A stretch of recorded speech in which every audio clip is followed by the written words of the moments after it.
Piles of snow on the streets as cleanup efforts begin. A sweet celebration. People should definitely come to this event. Coverage from Fairchild's Chocolate Festival.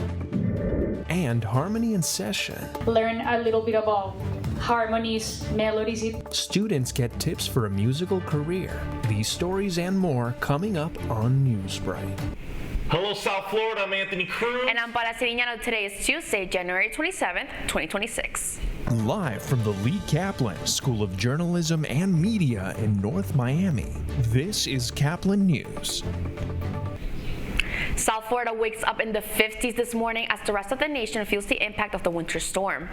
It's been a tough weekend after a massive snowstorm swept through much of the country, covering roads in snow and ice and blowing life into a crawl. We truly were the envy of the world, of the country, until we woke up this morning. Captain News reporter David Lascano is in the nation's capital with a closer look at conditions 2 days after the storm.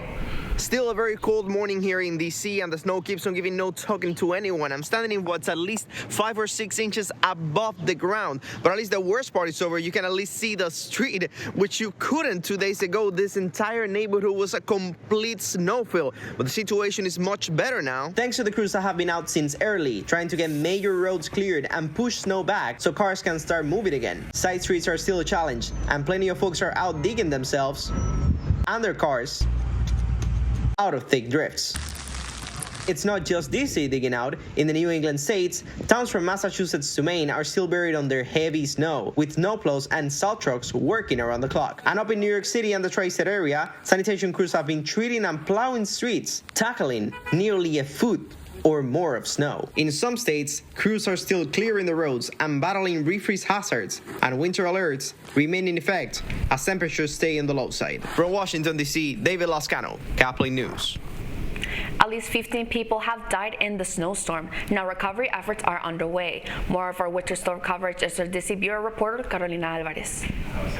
I'm in the Capitol Hill area of Washington, D.C., where a historical snowstorm took place this past Sunday. As you can see, the neighborhood sidewalks are completely covered in snow. People here are advised to be very careful when they walk, as the snow is completely covered in ice. As you can see, there's paths already made by other people, and it's recommended to carefully step on it, as if you step on this part, you might fall. Also, it can be seen that the streets are completely clear as snow plows are working overtime to keep everything safe. We're expecting more snow this weekend and temperatures to stay below freezing. I'm Carolina Alvarez reporting for Caplin News. And this morning, Israeli Prime Minister Benjamin Netanyahu praising President Donald Trump after the recovery of the last hostage in Gaza. According to Netanyahu, Israel successfully sent Israeli troops in an operation to retrieve the body of the deceased hostage, Rani Gili. The Prime Minister also says that the retrieval was possible thanks to the efforts of the president. With President Trump's help, we got them out. With our brave soldiers who went into Gaza, stuck a knife to Hamas, and they realized that their last stronghold was going to go. And President Trump stuck a diplomatic knife on the other side. We got the 20 hostages, but then we had to get another 28 deceased hostages, and we got them all out. The remains of Gili arrived in Tel Aviv last night while being escorted by police. The Prime Minister says that there are no more hostages in Gaza now that Gili is back. A change for Southwest Airlines this morning with the new assigned seating policy in effect. Travelers can now choose their seats in advance for an extra charge, including seats with extra legroom. The airline used to let passengers choose any open seat, but now will board by group. Like most carriers, booking for today's flights began as far as last July. And one of the world's best-known free climbers scaled his way to yet another impressive achievement. Caplin's Alejandro Marquina has more.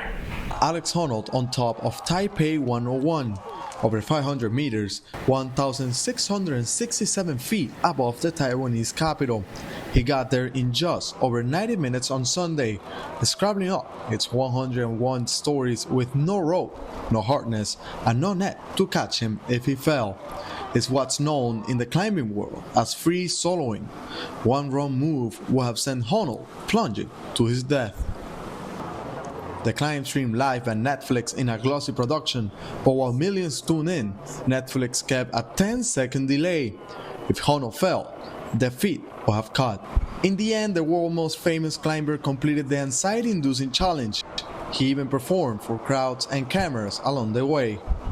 The biggest challenge was staying calm, telling all the people around. It just makes it feel a little more intense. And then as I climbed, I relaxed more and more. I was like, oh, this is so fun. I mean, this is why I do it. It was incredible. Hono's achievement Sunday is the world's largest urban free solo effort. It came a day later than planned after Hono postponed Saturday for bad weather. I sadly will not get to climb the building today because it's raining. Before he took the climb, he told reporters he wasn't afraid at all. There's preparation, there's training, there's rehearsal, there's the 30 years that I've spent as a professional climber practicing this exact kind of thing. I mean, I would consider that a safety net, but no, if you mean is there an actual net deployed? No, there isn't. For Hono, the appeal of free soloing comes in the total focus he must display. It is the ultimate sample of living in the moment. In 2018, Hono shot to global fame as a hero of free solo, a nail-biting and Oscar-winning documentary on his successful climb of El Capitan in Yosemite National Park, again with no rope. But free soloing is controversial. Many of its practitioners have died, and many in the climbing world, outdoor communities and brands feel they can't encourage it. The live TV rig cameras and drones for Hono's ascent of Taipei 101 didn't seem to faze him as he completed what he says was a lifetime goal. One that may never be matched. Reporting for Caplin News, I'm Alejandro Marquina. Chocolate lovers filled Fairchild this weekend for a festival that mixed flavor, culture, and community. Caplin News reporter Sara Mallorca shows us how the event brought it all together.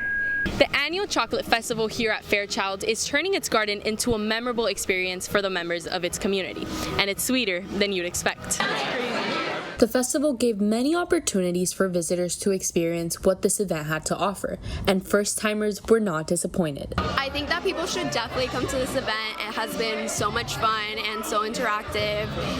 We were able to see all the different types of chocolate and buy many different types of things and just hang out and be in nature, honestly, and it has been such a fun time. Not only did this festival give a tasty experience to visitors, but it also gave a chance for local vendors to be able to show off their treats and even provided a sense of nostalgia. Yeah, growing up, I used to come to the chocolate festival here, and it's a total full circle moment to come back. Now kind of being on the other side of the table, being able to have my own brand, but was able to walk around and try a bunch of other really cool exhibitors, so it's a full circle moment. The weekend-long event gave the people of Miami the opportunity to enjoy the festival together. I think it's really important for us to have a sense of community. Sometimes in Miami there's so many things going on and not everyone is really involved. Everyone's going on with their day-to-day, but this allows everyone to come together. Sweet treats, local flavor, and a strong sense of community, Fairchild's Chocolate Festival brought Miamians together for a weekend full of flavor and fun. Reporting for Caplin News, I'm Sara Mallorca. And the Latin Grammy Cultural Foundation gives local teens a glimpse of their future in music. And that's still ahead, and so is the story. I love coming to OBCC for both the men and women's basketball games. The Lady Panthers shine in college basketball. Don't go anywhere. Newsbreak will be back in 2 minutes.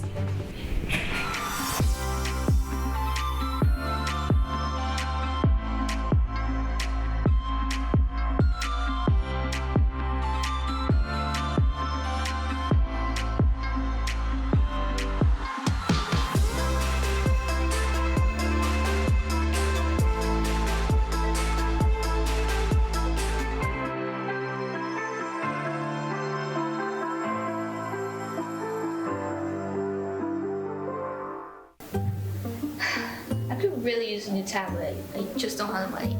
Let me ask you something. Do you have a Pell Grant? Yes. You do know you can get a free tablet, right? Did you say free? Yeah, free. It's simple. And the application is done in the store. I could really use a tablet. Go get one. Another satisfied customer. Stop by Panthertech in the Graham Center at FIU MMC today to speak with one of our associates to get your free tablet. Type 2 diabetes can have a big impact on your life. But how can it be prevented? Well, the first step is knowing if you have something called prediabetes. Take the 1-minute risk test today at doihaveprediabetes.org.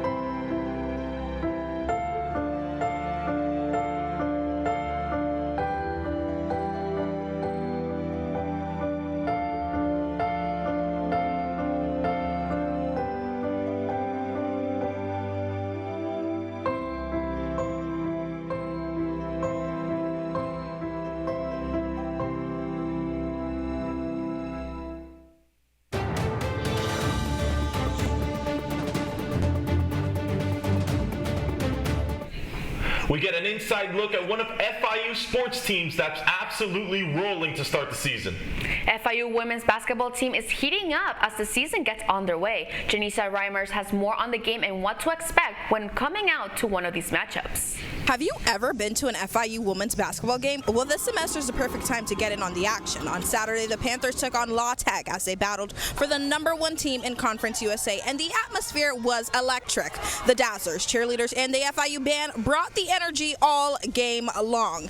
You know, this FIU game was super important, especially since the team is doing so well in conference play. Take a look at some stats from some key impact players like Paris Atkins and Rima Collins, who are definitely representing their teams in some big categories. And while the attendance may be small, let's hear what keeps these Panther fans coming back for the action. I love coming to OBCC for both the men and women's basketball games. I think it's an overall great time. The experience as a fan is just amazing. I try to come out to every game unless I'm out of town. And I think this roster is really a sleeping giant, and they could, even win some championships at some point. I think at the bank or the OBCC, you never quite know what to expect. We have different theme nights. We have our throwback night. We have our vibes night, which is always a classic. So I think there's always that level of excitement that fans can just know that can expect when they come here. Definitely seems like the OBCC is definitely the place to be. You can always keep up with the teams on FIUsports.com to come out and support the Panthers anytime for the remainder of the season. I'm Janisha Reimer signing out for Caplin News. And over the weekend, the Latin Grammy Cultural Foundation was giving local teens the chance to learn directly from music industry professionals. Caplin's Patricia Varas has the details. From writing lyrics to performing on stage, teams are getting hands-on music training through the Latin Grammy Cultural Foundation, hosted at the Boys and Girls Club of Miami-Dade.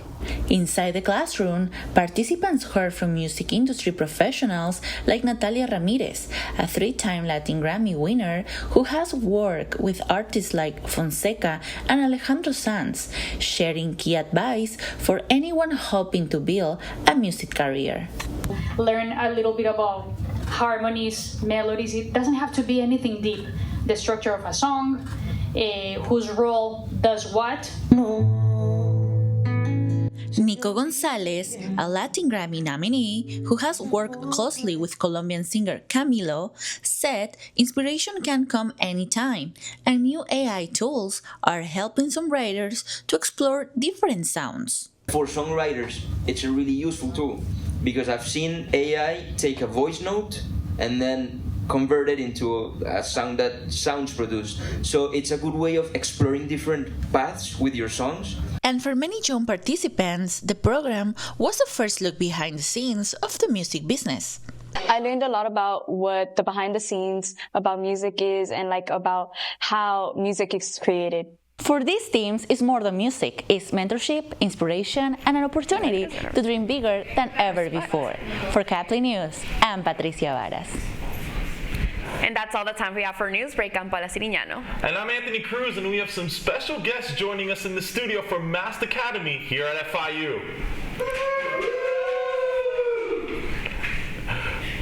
Thanks for joining us. Get more news anytime at kaplannews.fiu.edu.